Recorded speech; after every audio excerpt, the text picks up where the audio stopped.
August 11, 1868, Beecher Island, Colorado. The dawn breaks over the eastern plains, and with it comes an onslaught of relentless chaos. A detachment of 50 scouts under the command of Major George Forsyth is about to face an overwhelming force of nearly 1,000 Native American warriors. Outnumbered and isolated, Forsyth's men prepare for a desperate stand that will determine their survival. This is the Battle of Beecher Island.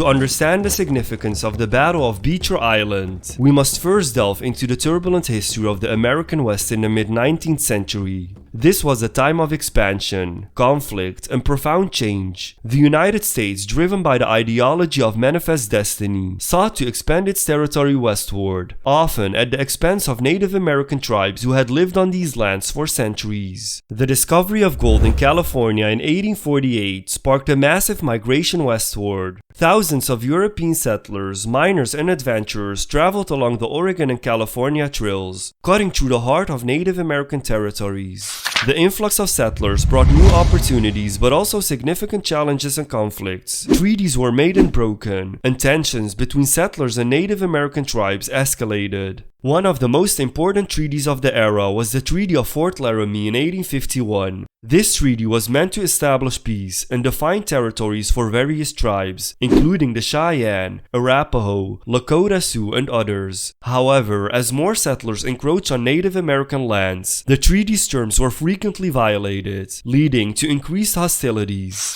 Conflict was inevitable. The Sand Creek Massacre in 1864, where a Colorado militia attacked a peaceful Cheyenne and Arapaho village, poured more oil on the flames. This brutal attack fueled a cycle of retaliation and violence. The Fetterman Fight in 1866, where a group of Lakota, Cheyenne, and Arapaho warriors ambushed and annihilated Captain William J. Fetterman's detachment, further inflamed tensions. Amidst this backdrop of violence and broken promises, key leaders emerged on both sides. Native American leaders like Chief Red Cloud and Chief Roman Nose led their people in fierce resistance against encroachment. On the US military side, figures like General Philip Sheridan implemented harsh policies aimed at subduing the tribes and securing the western territories for settlers.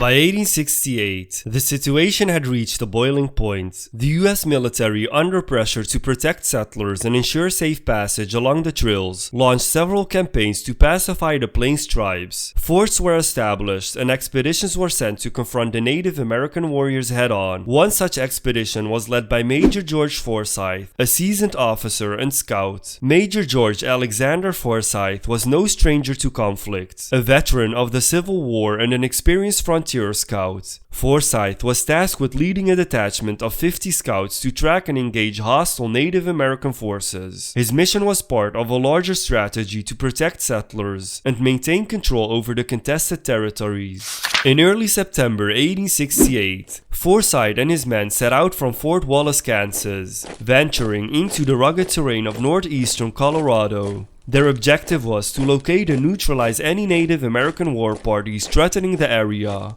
As they moved deeper into the hostile territory, Forsyth's scouts remained vigilant, aware that they were being watched. Forsyth's detachment was a formidable group, composed of experienced frontiersmen and Civil War veterans. Among them were Lieutenant Frederick Beecher, a courageous and determined officer, and Scout John Fitzgerald, known for his sharpshooting and resourcefulness. These men were well equipped for the challenges they would face, but even they could not anticipate the skill of the battle that awaited them. On the evening of September 16, 1868, Forsyth scouts made camp near the Arikaree River. Without realizing, they were being closely watched by a large force of Cheyenne and Lakota Sioux warriors. Led by the formidable war chief Roman Nose, these warriors were determined to repel the invaders from their lands. As the scouts settled in for the night, the Native American forces prepared for a surprise attack at dawn.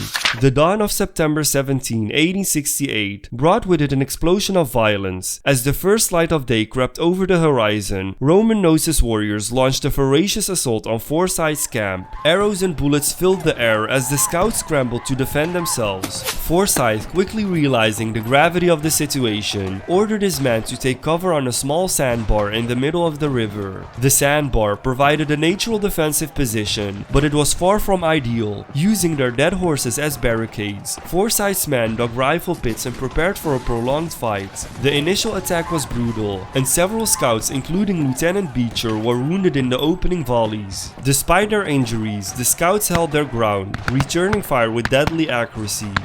Amidst the chaos, individual acts of bravery stood out. Lieutenant Beecher, despite being gravely wounded, continued to command and inspire his men. Scout John Fitzgerald, known for his expeditional marksmanship, picked off attackers with deadly precision. Major Forsyth, himself wounded in both legs, remained a steadfast leader, coordinating the defense and encouraging his men to hold on. For 2 grueling days, Forsyth scouts endured relentless attacks. The Native American warriors, led by Roman Nose and other skilled leaders, launched wave after wave of assaults, testing the scouts' defenses. Despite their superior numbers, the attackers struggled to breach the scouts' position. The sandbar became a scene of intense close quarters combat, with neither side willing to give an inch.